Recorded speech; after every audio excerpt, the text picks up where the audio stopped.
7 cryptos à suivre absolument lors des prochaines semaines. Dans cette vidéo, j'aimerais partager avec vous 3 news extrêmement intéressantes sur le monde des crypto-monnaies.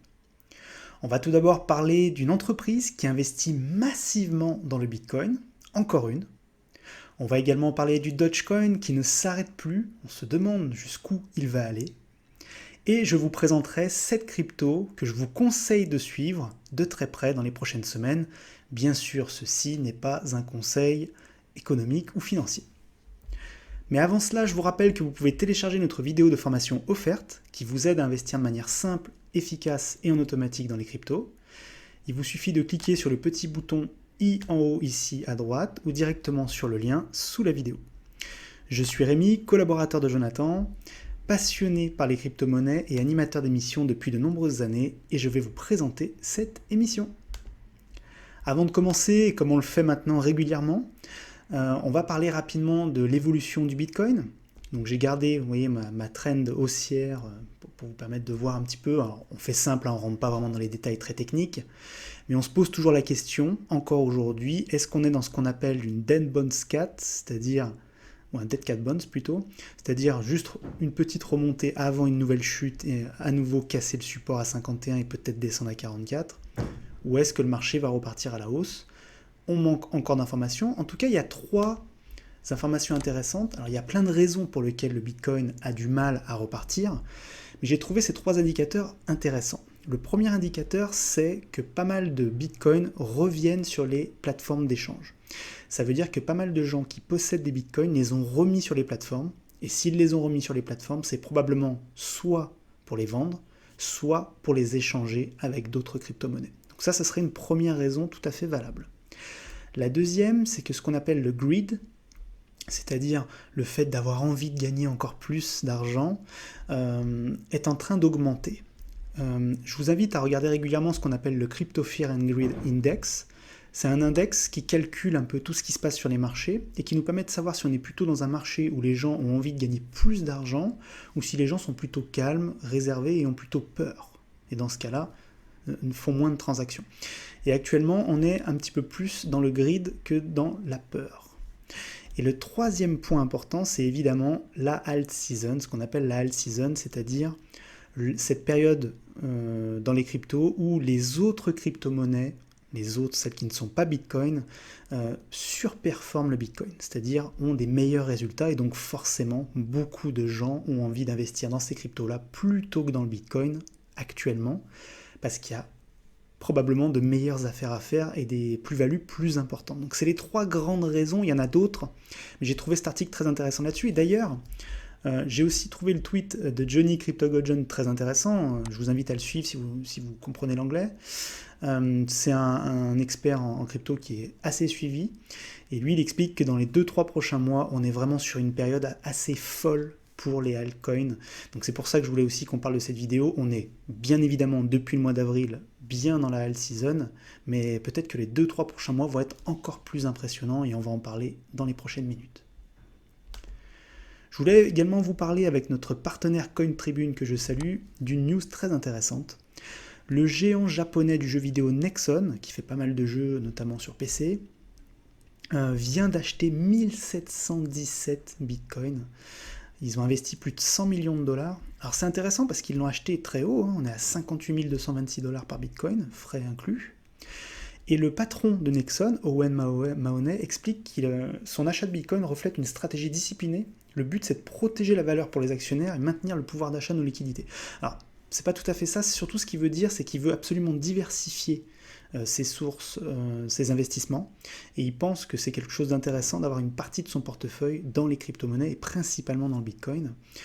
Donc c'est encore une fois après Tesla, après Square, après MicroStrategy, Meitu, ça commence à faire beaucoup d'entreprises qui investissent massivement dans les cryptos. C'est évidemment une excellente nouvelle pour nous tous. Je voulais également vous parler de Dogecoin qui continue ses folies, hein, notre chien préféré. Il a atteint les 50 cents l'unité, ce qui est complètement fou quand on pense que tout ça est parti d'une blague, d'une vaste plaisanterie et d'un mème sur internet. Alors, il y a plusieurs explications, il y a énormément de hype en ce moment, tout le monde parle du Doge, etc. Donc évidemment ça le fait monter, mais aussi le fait qu'il soit listé maintenant sur eToro et qu'on puisse parier sur son évolution sur eToro a évidemment participé à l'augmentation de son cours. Alors comme on vous l'a déjà dit avec Jonathan, nous on n'est pas fan de ce genre de crypto, on comprend ceux qui parmi vous sont dedans et réussissent à bien investir et à faire des plus-values, bravo à vous, on vous félicite. Après, c'est pas quelque chose qu'on conseille forcément, nous, pour le moment, parce qu'on aime bien conseiller des cryptos qui ont un vrai projet derrière. Donc faites extrêmement attention. Si vous pouvez vous amuser, entre guillemets, sur le Dodge et faire des belles plus-values, faites-le, mais faites très attention, c'est quand même un peu la folie ce Dodge. On va pas se mentir.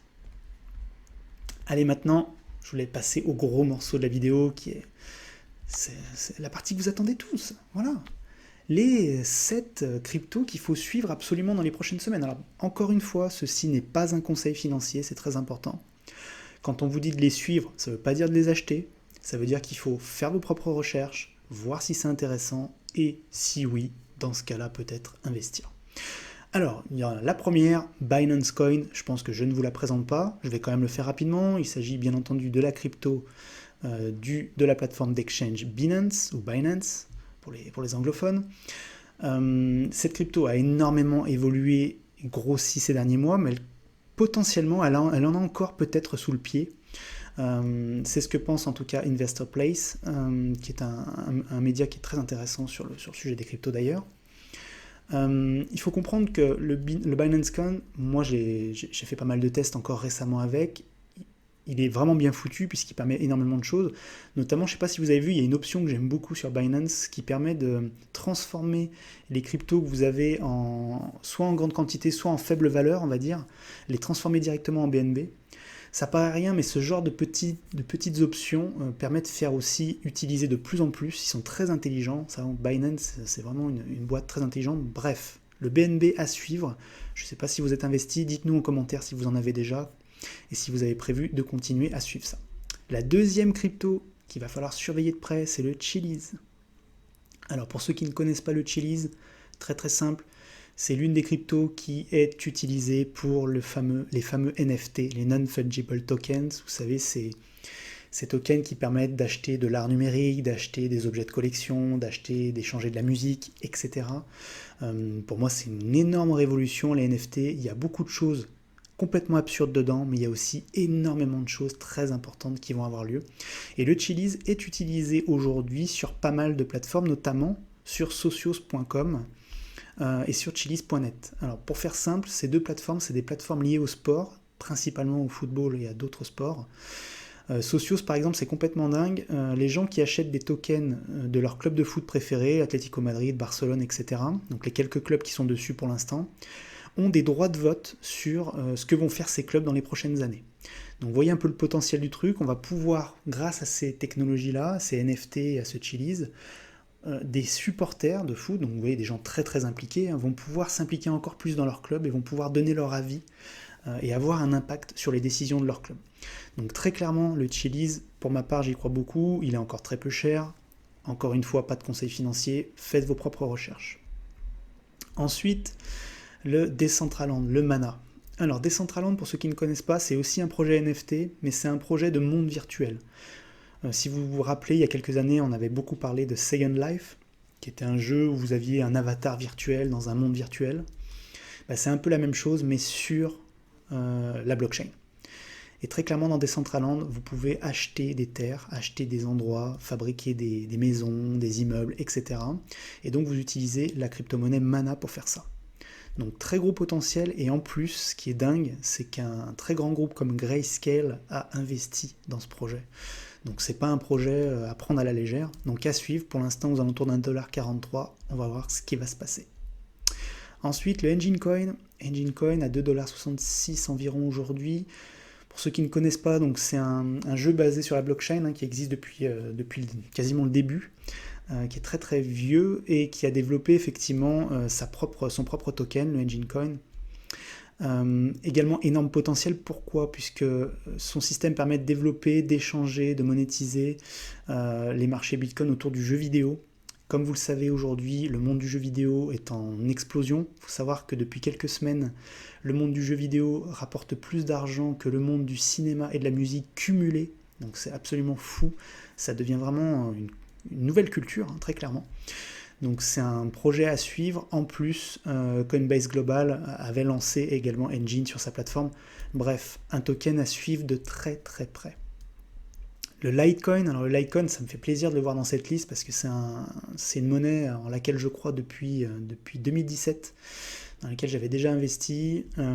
Très clairement, c'est présenté comme l'argent, le métal, hein, les métaux, l'argent du Bitcoin, le Bitcoin serait l'or, Litecoin serait l'argent.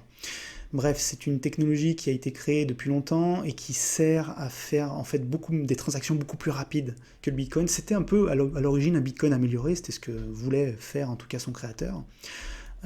C'est probablement une monnaie qui en a encore sous le pied, alors elle est chère, hein, déjà 289 $, mais bon, comme vous le savez, vous n'êtes pas obligé d'acheter des cryptos en entier, hein, vous pouvez prendre des portions seulement, ça c'est suivant vos moyens, suivant ce que vous voulez faire. En tout cas, Litecoin, gros potentiel, grosse évolution, peut-être encore sous-coté effectivement. Polkadot, bien sûr, 37 $, aux alentours de 37 $ actuellement, un projet qui existe depuis longtemps, projet suisse de 2016, qui permet aux développeurs de créer leur propre blockchain et de les connecter les unes avec les autres. Donc ça, énorme potentiel évidemment, puisque vous le savez probablement, mais c'est un problème qu'on va avoir dans les prochaines années. Il y a tellement de blockchains différentes qu'il va y avoir forcément deux choses qui vont se passer. La première, c'est qu'il va falloir des projets comme Polkadot pour pouvoir les lier entre eux.